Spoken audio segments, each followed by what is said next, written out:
Ang pangalan ko ay Paulino Hernan pero kilala ko sa tawag na Iye. Simula ako sa Sonia's Garden siguro ng mga as part-time ng 2005 and nabigyan ako ng magkakataong magkaroon ng kontrata ng 2009 and nag-work ako dito as waiter. Dito sa Sonia's Garden, dito na kami natuto. Tinanggap kami ni Ma'am Sonia ng wala at dito na kami naturo ang humarap sa tao kahit hindi pa ganun karunong. Ang masasabi ko about Sonia's Garden is ito na yung naging katulong namin sa aming buhay.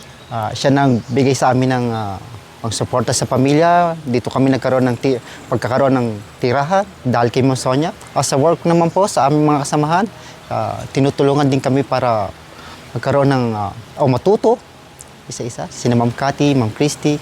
Normally, kapag ka po start sa morning, siyempre titingnan namin yung aming pang-setup kung kumpleto. Ayusin namin yung mga table. Siyempre, hindi maaalis ang linisin yung kapaligiran bago mag-starting service. Next is tingnan yung kompleto ang aming mga pang-reset, mga cloth, glass. And next is titingnan namin kung mga stocks ng food, kung ano ang available, yung 69 para hindi may offer, kung anong ipupush. Una, ang isa pa po, ititingnan kung gaano kami karami sa aming duty para mahati-hati ang aming assignment. Normally, kapag nag-start na yung service,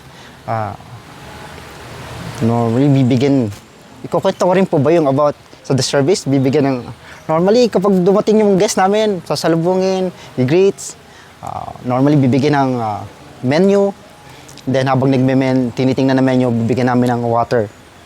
And kapag kami open si guest, i-offer namin kung saan kami nakilala, the classic menu, offer ng mga dishes na kailangan i-push, depende sa instruction ng aming manager. I-offer ang aming mga services na meron kami like massage, accommodations, the store na meron kami, bakery, apothecary, and the so. Minsan nakikipagkwentuhan about the guest na gustong mag-accommodate ng wedding, birthdays, yan po. Siyempre, ituturo namin ang proposal garden, isa sa mga magandang site na meron ng Sonia's Garden.